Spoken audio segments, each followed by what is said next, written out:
तो buzzing stocks में सबसे पहले हम बात करने वाले हैं आईईएक्स पर। दरअसल एक अपडेट आया है और अपडेट के बाद जो शेयर हैं वो 4.5% तक आज गिरते हुए नजर आए हैं। अपडेट यह है कि मार्केट कपलिंग मामले में आज एपीटीएल में सुनवाई हुई है और सुनवाई से अपडेट ये निकल कर आया कि ऑर्डर वापस लेने पर सीईआरसी की ओर से कोई स्पष्टता अभी नहीं आई है, लेकिन सीईआरसी के जो वकील हैं उन्होंने और समय इसके लिए मांगा है और इसी का इम्पैक्ट है कि आज शेयर 4.5% तक नीचे जाता हुआ भी नजर आया है।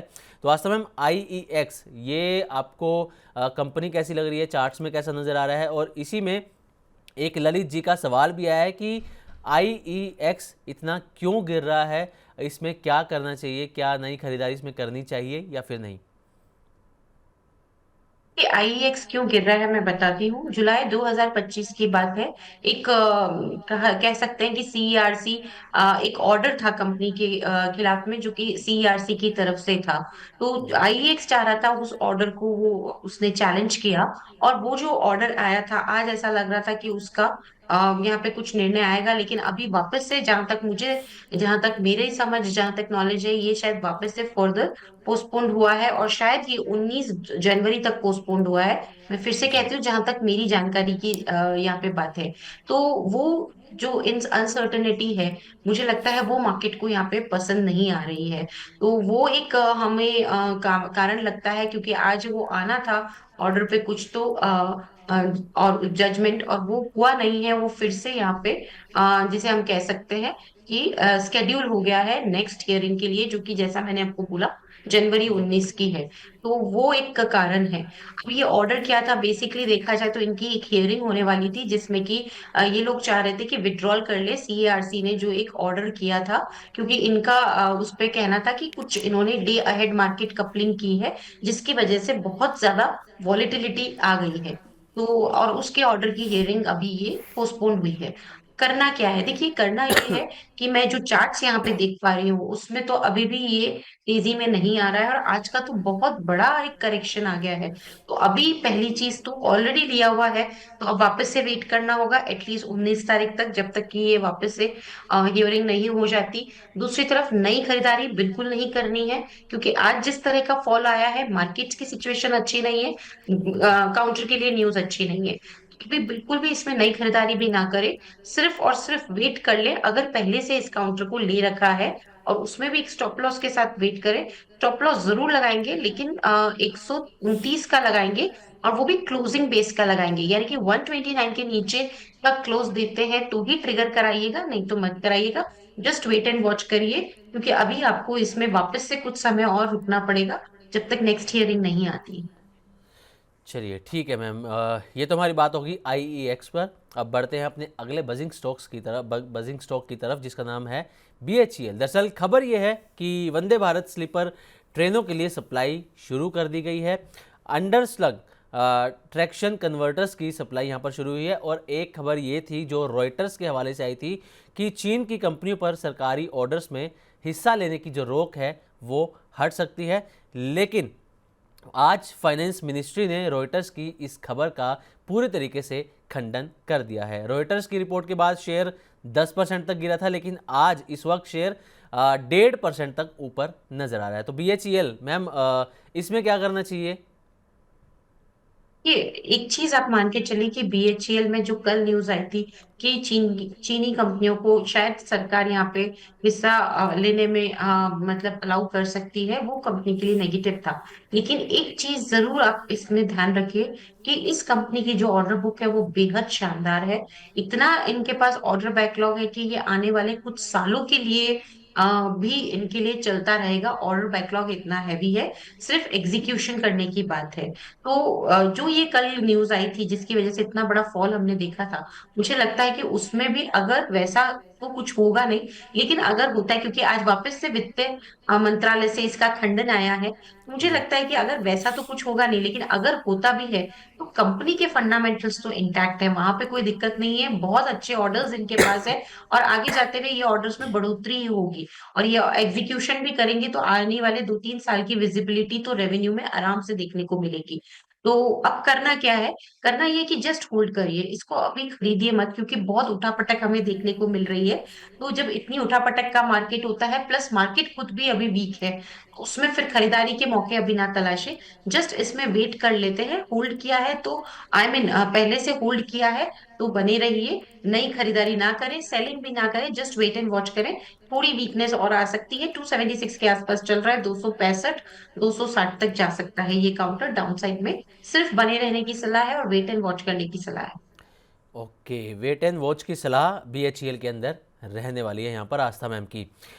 वेदांता, इस पर अपडेट ये है कि कॉन्ट्रैक्ट एक्सटेंशन को लेकर कंपनी ने सफाई जारी की है।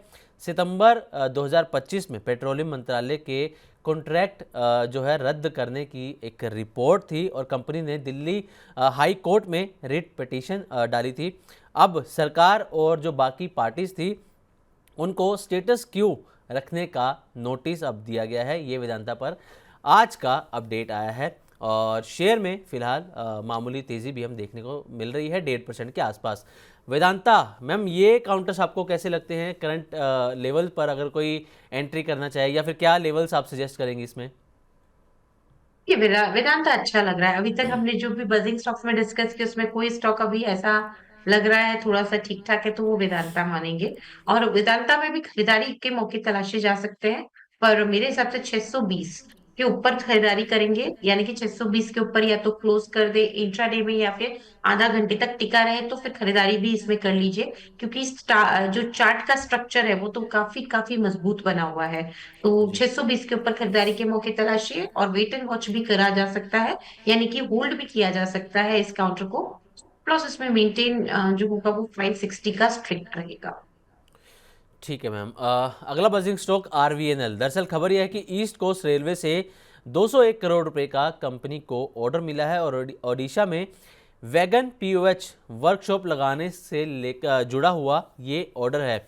18 महीने में 200 वैगन की क्षमता वाली वर्कशॉप जो है वो आरवीएनएल की तरफ से यहाँ पर लगाई जाएगी और ये इस पर अपडेट आया है। तो मैम, आरवीएनएल ये आपको कैसा लग रहा है? बजट भी आ रहा है तो बजट के आसपास हम देखते हैं कि रेलवे स्टॉक्स, इनमें थोड़ी सी हलचल भी नज़र आती है, थोड़ी सी तेज़ी भी नज़र आती है। आरवीएनएल आपको कैसा लग रहा है मैम? ये आरबीएनएल की बात करें तो स्टॉक अच्छा लग रहा है, लेकिन न्यूज पॉजिटिव होने के बावजूद भी आज स्टॉक ने रिएक्शन उस हिसाब का दिखाया नहीं है। वो एक थोड़ा सा हमें लगता है कि दिखाता है, ये थोड़ी वीकनेस अभी है। लास्ट 2 दिन का जो यहाँ पे मूवमेंट आया है वो थोड़ा वीक दिख रहा है। लेकिन इन एनी केस अगर 400 के ऊपर का क्लोज देने में कामयाब हो जाता है तो ये फिर से तेज हो जाएगा। तो 400 के ऊपर ही खरीदारी करें। 400 के ऊपर अगर ये टिकता है, उसके ऊपर के क्लोज देने लगता है तो खरीदारी कर लीजिए। अभी जस्ट इसमें होल्ड करने की सलाह है। और इसमें जो स्टॉप लॉस मुझे लगता है, माफ कीजिए मैंने आपको यहाँ पे 400 बोला, 400 का लेवल तो काफी दूर हो जाता है। जी। 400 नहीं, लेकिन 370 के ऊपर भी टिकने लगा तो खरीदारी करिए। क्योंकि 400 का लेवल वीकली चार्ट्स पे आ रहा है, लेकिन वीकली चार्ट्स के हिसाब से काफी लंबा समय हो जाएगा उस लेवल्स को आने में। तो डेली चार्ट के हिसाब से 370 का लेवल आता है, तो उसके ऊपर भी खरीदारी के मौके तलाशिए। अभी इसमें ना खरीदारी करें और एक स्टॉप लॉस लगा के बैठ जाए, जो कि तकरीबन 315 के आसपास आ रहा है। ठीक है, 315 का स्टॉप लॉस आरवीएनएल के अंदर लगा सकते हैं और 370 के ऊपर खरीदारी इसमें करने की सलाह रहेगी। एचडीएफसी बैंक की बात कर लेते हैं। दरअसल Q3 बिजनेस अपडेट्स आए थे, अपडेट्स अच्छे नहीं थे और उसके बाद जो है एचडीएफसी बैंक लगातार, आज 5वां दिन है जब शेयर में गिरावट देखने को मिल रही है। आज भी शेयर करीब करीब 1 से 1.5% नीचे नज़र आ रहा है।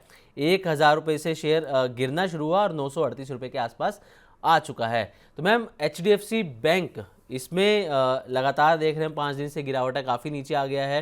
1,000 रुपये के आसपास से गिरना शुरू हुआ था शेयर, 938 रुपये पर इस वक्त है।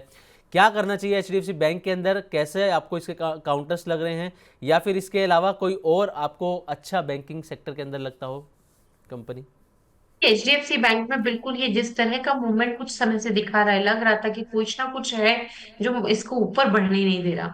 ये बहुत बड़ा रेसिस्टेंस बार बार कहें तो 1015 1020 के लेवल पे फेस कर रहा था, और वहीं से ये नीचे खिसक रहा था। और आज भी जो अपडेट्स आए हैं वो क्योंकि अच्छे नहीं है, तो अभी थोड़ी गिरावट और दिखाएगा। इसको बहुत बड़ा रेसिस्टेंस 1020 के स्तर पे ऑलरेडी देखने को मिल रहा है। मेरे हिसाब से इसमें थोड़ी वीकनेस और हमें देखने को मिल सकती है, तो जस्ट होल्ड करके बैठ जाइए लंबी अवधि के लिए, अगर ऑलरेडी लिया हुआ है तो। क्योंकि ये काउंटर अभी शॉर्ट टर्म में तो थोड़ी और गिरावट दिखा सकता है। 1000 के नीचे गया तो मुझे लगता है ये अब जो नेक्स्ट लेवल जिसकी ये ऑलरेडी नीचे चल भी रहा है, अब ये जो नेक्स्ट लेवल जिसकी ये तैयारी कर रहा है, वो मेरे को लगता है 900 तक ये जा सकता है। तो 1000 के नीचे जा चुका है और अब नेक्स्ट लेवल 900 तक भी जाने की कोशिश कर सकता है। जस्ट लंबी अवधि के लिए इसमें बने रहे, छोटी अवधि में थोड़ी गिरावट देखने को मिल सकती है इस काउंटर में।